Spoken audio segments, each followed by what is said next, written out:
Joining us now, Glenn Davis, House of Delegates member. Virginia Beach got 17.7% of the vote in a three-way lieutenant governor's race on Tuesday. He ran hard, had a lot of enthusiastic backers. Jill Vogel coming out on top on that one. Hey, Glenn, good to have you with us, man. Morning, John. Thanks for having me back on. Listen, you've been on my show during this campaign, I don't know, maybe 50 times. Everywhere that I would go, you were there. We flagged your mellow yellow RV down in the street one day in the middle of Richmond and got you on. I've done my show from your RV. Nobody worked harder in this campaign. You didn't have anything to be ashamed of. Your staff was great, and you're going to be back. What did you learn?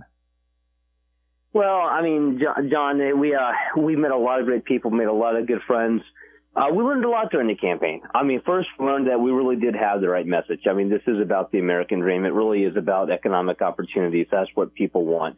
And regulatory burdens have gotten way over excessive.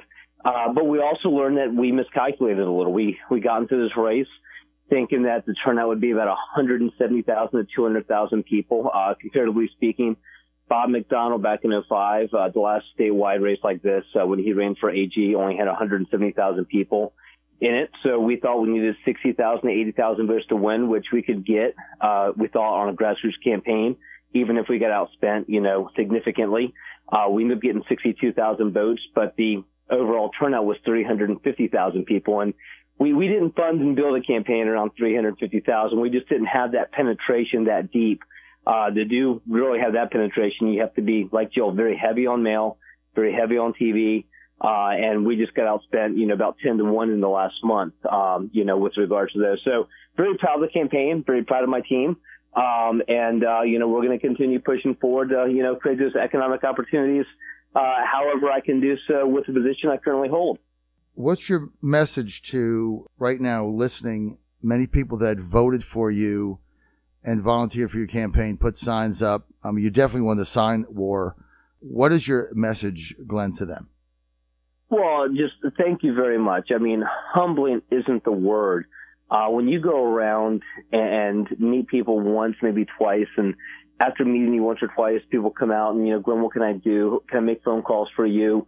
Can I put signs up? I had a few people that literally would hear me speak one time at an event, and I'd come sit back down at the end of the event. They'd give me a check.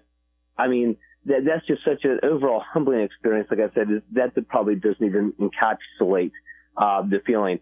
And that we have made a difference. A lot of our policies we've put out there, and I think we already have seen where, like Ed Gillespie has talked about some of the tax reform initiatives that I've been working on over years and been talking about during the campaign. So my first, it's just a sincere, amount of appreciation to all our supporters. It's, from going around and really not knowing and having support outside of the Hampton Roads area to all of a sudden having so much grassroots support was just an amazing experience. But now we just, all of us are coming together to make sure we get the ticket elected. Are you going to campaign for Jill Vogel? Definitely. I mean, I said during the election that, we were running hard to win.